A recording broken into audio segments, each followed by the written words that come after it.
Bienvenue à une toute nouvelle émission de Tous les sens. Encore une fois, aujourd'hui, on a tout un programme pour vous.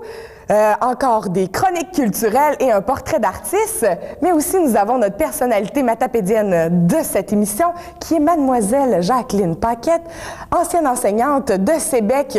Et comme elle le dit si bien, tout le monde la connaît, donc trêve de présentation. Bonjour, Mademoiselle Paquette. Bonjour. Vous allez bien? Bien, merci. Bien, oui. Je suis contente de vous avoir avec nous sur Tous les sens. Vous allez nous parler de votre passion pour l'auteur Gabriel Roy. Oui. Oui. Comment l'avez-vous découvert, premièrement? Pourquoi vous aimez cet auteur-là? Je l'ai découverte dans ma jeunesse. OK. J'ai lu des textes de Gabriel Roy dans la Revue populaire, dans la Revue moderne, dans le Bulletin des agriculteurs. OK. C'était des récits, des nouvelles. Puis en 1947, pour son livre Bonheur d'occasion, oui, elle a remporté le prix Femina en France. Et sur l'almanach du peuple de l'année suivante, j'ai vu sa photo. OK. Une belle dame, prix Femina en France, Bonheur d'occasion. Je la connais, j'ai eu le goût de lire Bonheur d'occasion.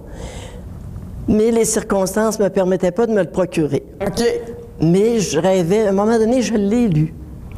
Puis j'ai découvert un grand roman oui, qui se passait en ville, dans une famille où on a vécu toutes les misères imaginables. Fait que pour une petite fille tranquille d'un village de la Matapédia, là, qui a eu, dans une famille très modeste, mais une vie paisible puis reposante, puis où on n'a pas toutes ces misères-là, j'ai été grandement touchée. Mais j'ai surtout été frappée par la façon dont elle parlait des misères humaines. Puis j'ai continué à m'intéresser à Gabriel Roy. J'ai tout lu ou presque sur Gabriel Roy. Tout ce qu'elle a écrit et tout ce qui a été écrit sur elle? À peu près. OK. Oui. Puis, quand j'ai commencé à faire le tour de ses œuvres, là, elle nous a fait découvrir des immigrés du Manitoba. Oui. Elle nous a fait découvrir les enfants de sa classe comme institutrice, des Esquimaux sympathiques, sa famille qui était très complexe, sa mère qui était au cœur de sa vie, personnage le plus important, puis d'autres personnages, là, personnages fragiles, des personnages malades, mais tout ce qu'elle disait était centré sur la vie. Puis elle avait une façon de parler de la vie avec tellement de délicatesse puis de perspicacité que tout ce qu'elle disait, c'était comme un lumineux témoignage sur l'être humain. Puis aussi, ce qui m'a frappé d'elle, c'était qu'elle était à l'aise dans presque tous les genres littéraires. Oui, hein? Ah oui, vous savez, elle est une romancière. Elle maîtrise la nouvelle à la perfection. Elle a écrit des contes pour enfants, oui, des récits. C'était des reportages. Elle faisait des conférences, des essais. Il n'y a pas un genre littéraire qui l'a dérangée. Elle n'a pas fait de poésie. Non, hein? Mais quand même, son style est poétique. Oui, c'est ça. C'est ça. Puis, tout ce qu'elle a écrit nous disait qu'elle avait une culture extraordinaire. Puis, elle avait aussi une âme de poète. Puis, vous savez, c'était une artiste, parce qu'elle n'a pas seulement écrit. Hein. Quand elle a, dans sa formation, là, elle a été institutrice, mais quand elle a fait après ses années d'enseignement, en tout cas, elle a coupé ses années d'enseignement, puis elle est allée étudier le théâtre en Angleterre puis en France. OK. Puis quand elle est revenue au Manitoba, elle a fondé une compagnie de théâtre. Ah oui, Molière. ça, je savais pas ça. Oui, c'est là qu'elle a connu son futur. Oh. Mais il faudrait que je vous dise qu'elle est venue au monde le 22 mars 1909. OK. Oh, 22 mars, ça vous dit quelque chose? C'est le 22 aujourd'hui.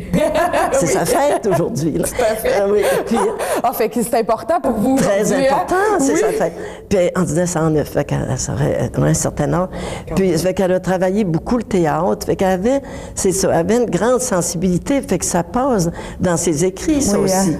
Fait que c'est ça. Elle avait un style, elle a un style qu'on dirait.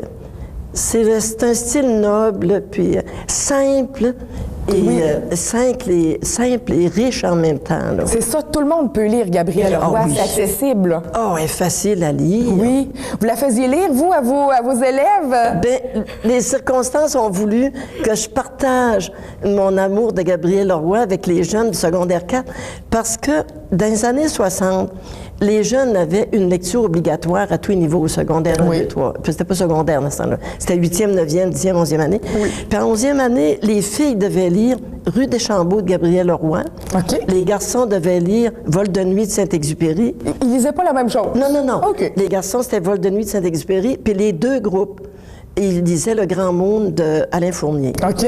Donc, on avait à l'école une quantité de Rue des Chambeaux de Gabrielle Roy. Comme c'était une lecture obligatoire, le livre était fourni. Ben oui. Quand, en 70, avec un nouveau programme de français, il fallait enseigner la nouvelle aux élèves de 11e année, j'avais une quantité de volumes, donc j'étais dans l'abondance. J'ai décidé de prendre Gabrielle Roy, son Rue des Chambeaux. Il y a comme 18 nouvelles là-dedans. OK. Puis là, je faisais découvrir la nouvelle aux jeunes avec le premier. C'était Les Deux Nègres. Mais c'est pas une histoire de nègres, là.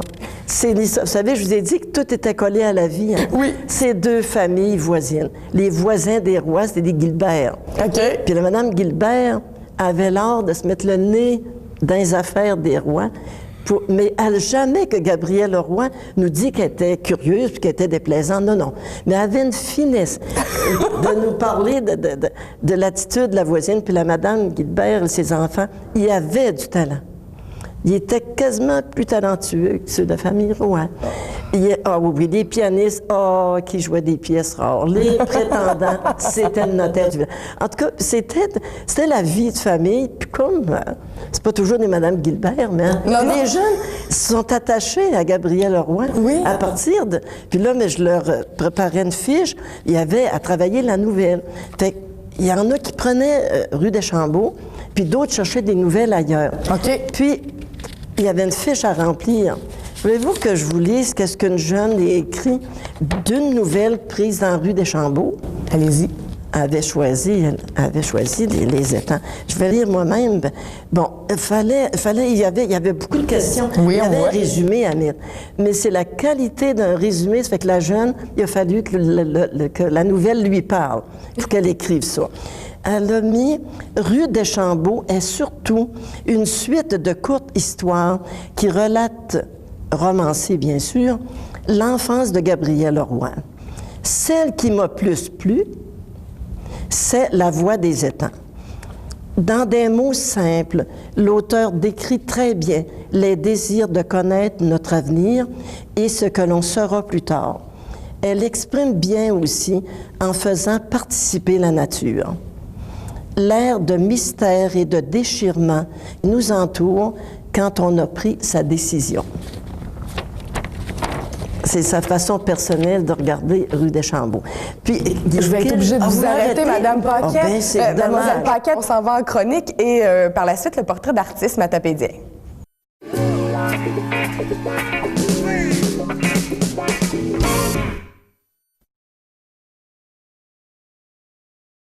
Est-ce que c'est pour ça que tu fais de la vidéo ou c'est vraiment... Ça peut être non, puis on passe en autodidacte, avec des petits ateliers, à travailler avec des professionnels. Comment tu as appris? J'ai mis un projet de l'avant, puis bon, comme dans tout bon projet, à un moment donné, ça prend des sous. Du cinéma, du film, du vidéo. C'est quoi ton parcours?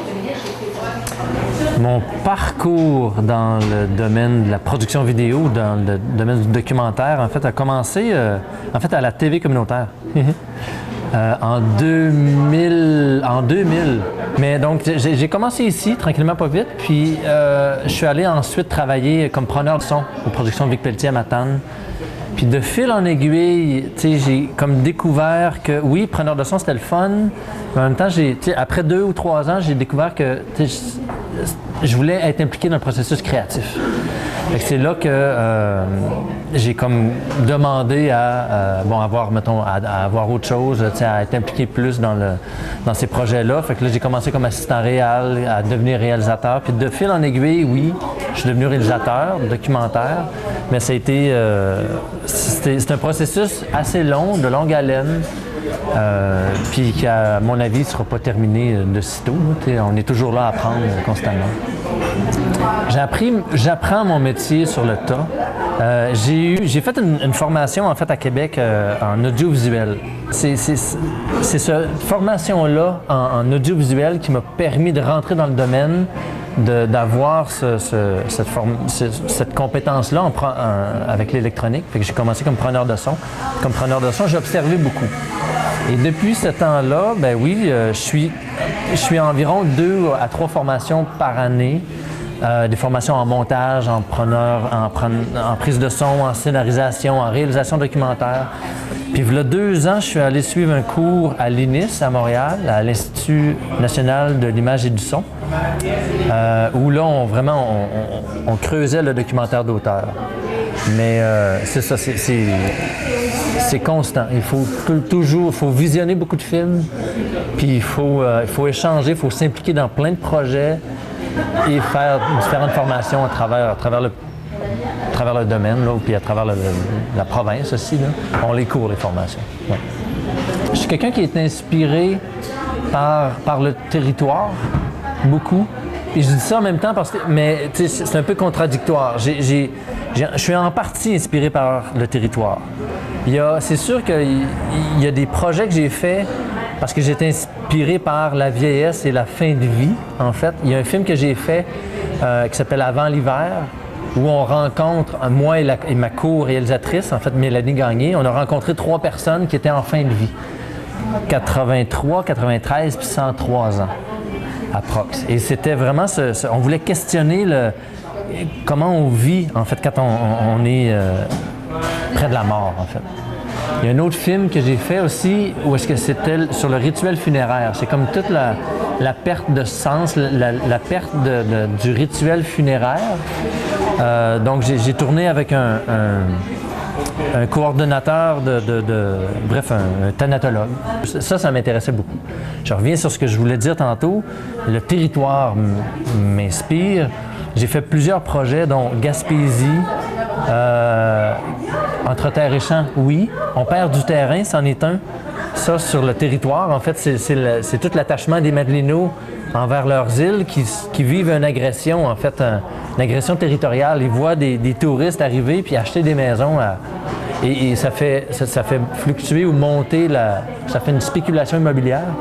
Fait que pour moi, c'est ça, c'est une histoire d'attachement territorial. C'est drôle parce que quand je suis allé faire ma formation à Montréal, il y a 2 ans, je pensais pas que ça allait me prendre encore aussi fort. Mais tu sais, quand je suis arrivé là-bas, je me suis identifié comme le gars de bois, comme le gars de la région. C'était vraiment fort, tu sais. Je sais pas, un peu pour me différencier des autres.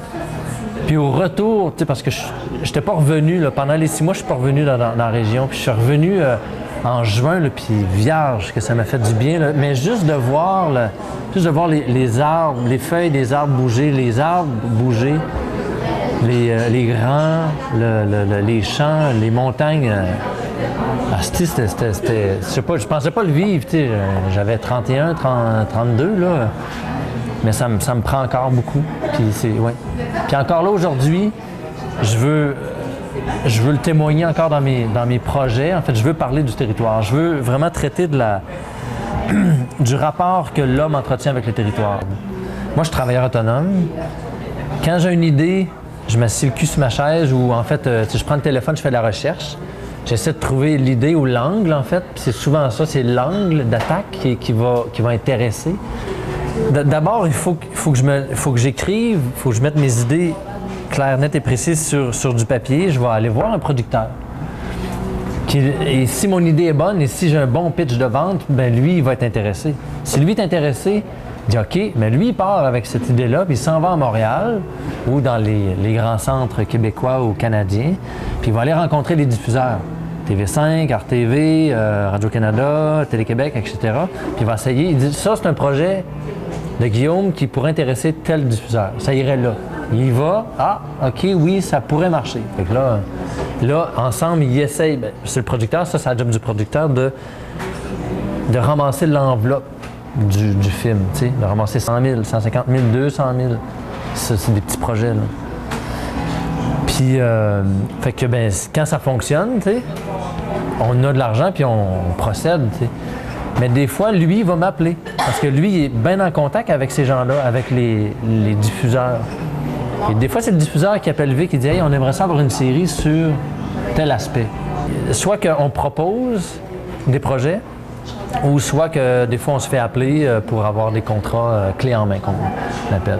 Mais moi, ce que j'essaie de faire, en fait, c'est j'essaie de réaliser un projet. J'essaie de scénariser et j'essaie de réaliser. Dans les étapes, tu as la scénarisation, c'est celui qui écrit l'histoire sur papier.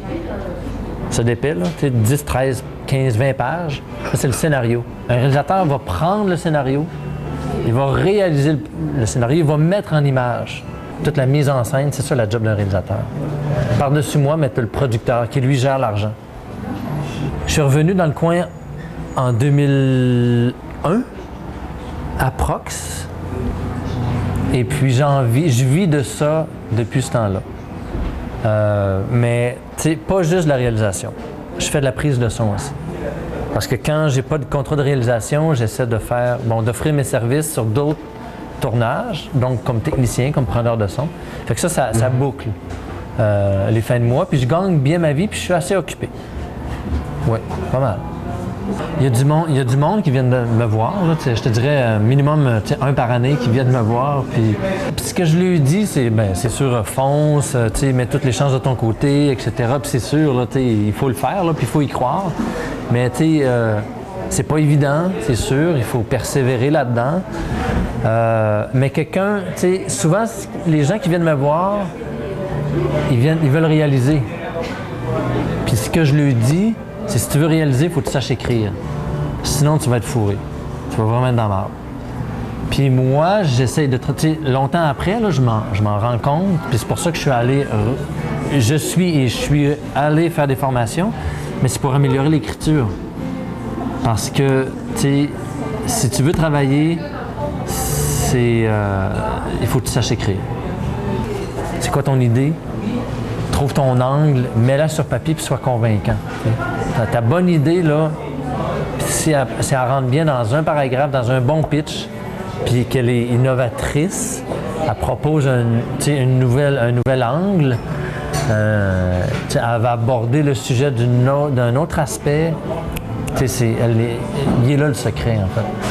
Puis je me dis pas encore réalisateur. Je travaille en réalisation, mais je suis pas encore réalisateur. Je vais-tu me le dire un jour? Peut-être. Bon. Un jour, peut-être, je sais pas.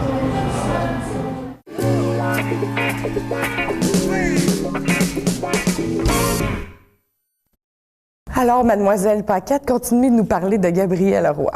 Bon, c'est le dernier message pour Rue Deschambault. C'est une agréable surprise que j'ai eue il y a 8 ans. Une élève qui a travaillé avec Rue Deschambault, elle aussi, peut-être 10 ans plus tard, là, demeure maintenant au Manitoba. Elle m'a fait la surprise de m'envoyer une carte postale de la maison de Gabrielle Roy. Elle a assisté à l'inauguration.